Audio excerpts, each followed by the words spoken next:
I've never told this story, and I'm going to tell it to you guys right now.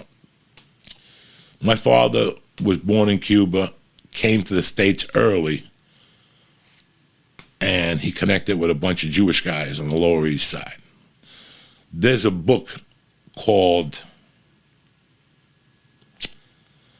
The Something Connection. I got it outside. I'll have to go get it. It's one of my favorite books I've ever read, because somebody pulled me aside when I was a kid one time and told me that those were my dad's friends. It's two Jewish guys in there, and that it was a long story, but what happened was this. I always tell people that my father died of a heart attack. My father did not die of a heart attack. My father died of a heroin overdose, and it wasn't a heroin overdose. He thought he was doing a line of coke, and it was pure heroin. And when he did the line of fucking heroin, he went into a coma. It was just too much heroin to put up your fucking nose. He thought it was coke. It was 1966, and he was Union City's first Cuban committee man. So he went into the bathroom. Somebody gave him a package. They thought it was fucking coke. He went into the men's bathroom, did a line. He came out and he collapsed, and he started vomiting. He went into a coma, and they took him to the fucking hospital. At the hospital, he died of an overdose, but they couldn't fucking say that. So they said he died of a heart attack in the newspaper, and they never signed his death certificate. And my mother had to ship the fucking body back to Cuba in a rush before, the autopsy results were whatever. Nothing ever came from it. I've always told people it was a heart attack, I found the obituary, looking through my mother's stuff, and it said heart attack.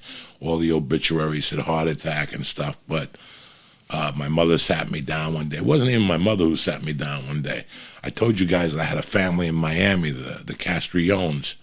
Rodolfo, I love him. Rodolfo was like my uncle to me. And it was him who told me the story. Every summer I would go down there and spend the summers with him. And he would treat me better than his fucking kids, And I would spend 3 weeks with them every fucking summer.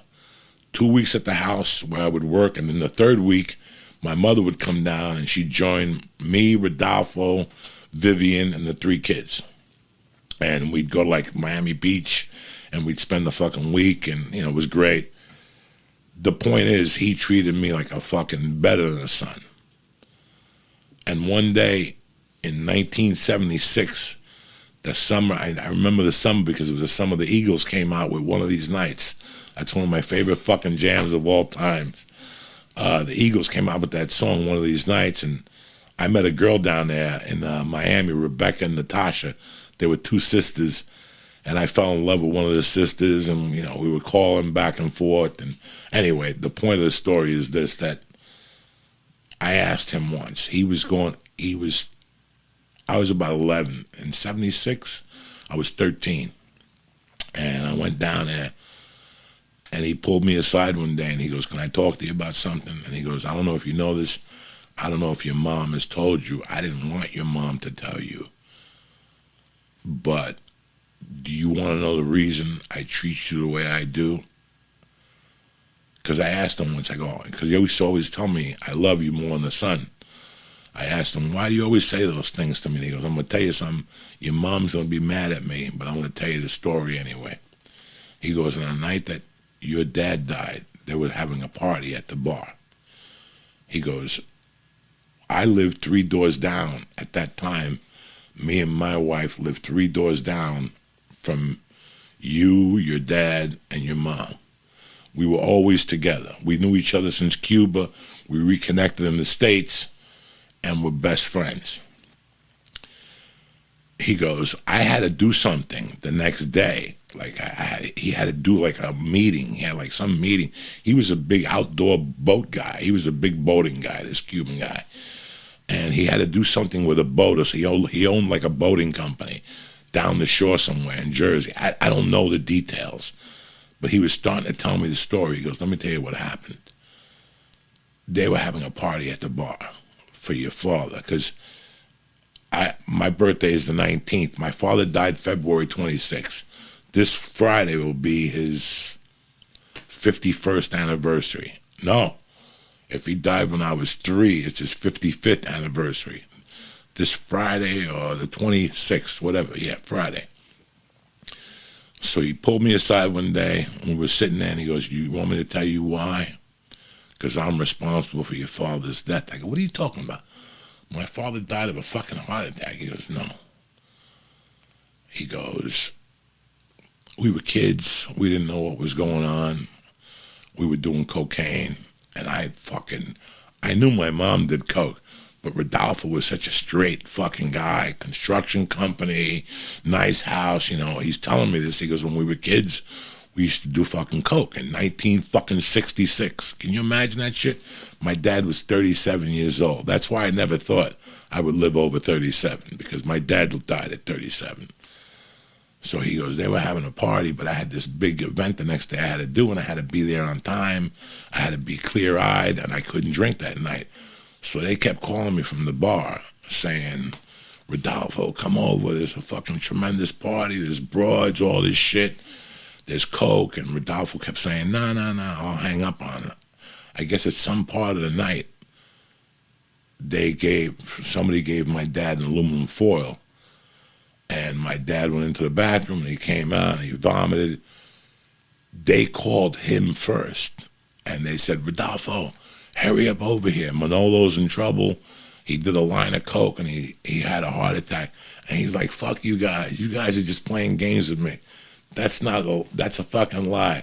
Bye. And he kept hanging up. And they kept calling him, saying, Rodolfo, fucking hurry up, come over here. He's dying. We don't know what to do. My mother was calling him. We don't know what to do. And he's like, knock it off already. Stop calling here. Manolo's fine. And he kept hanging up. The next morning he woke up, and somebody told him Manolo died last night. And he said that he didn't make it to his meeting, that he cried for like fucking 2 days. He did all the events with my mom. And then they went in search to see who had given him that cocaine, that certain cocaine. Because once they found it in his pocket, once the cops came or whatever, they were like, it was heroin. This is why I always made myself a promise as a kid that I was going to do drugs, like, you know, that if I ever did get into drugs, I would be okay, but I would never do fucking heroin.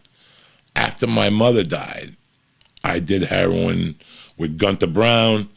I did heroin a couple times in prison. And I did heroin in 2007 before I cleaned off for coke. I was snorting it. I never shot it.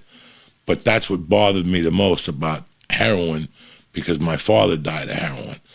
So before I quit the fucking coke, and I realized that it wasn't my mother's death that had bothered me. It was my father's death that I had never mourned. I had never really remembered my father. So I went on an all-night, I went on an all-out brigade to find out who my fucking father was. I had an investigator. He got me all this information, and it put me more at peace. This is back in 2007. I think Joe Rogan gave me the money to pay the investigator.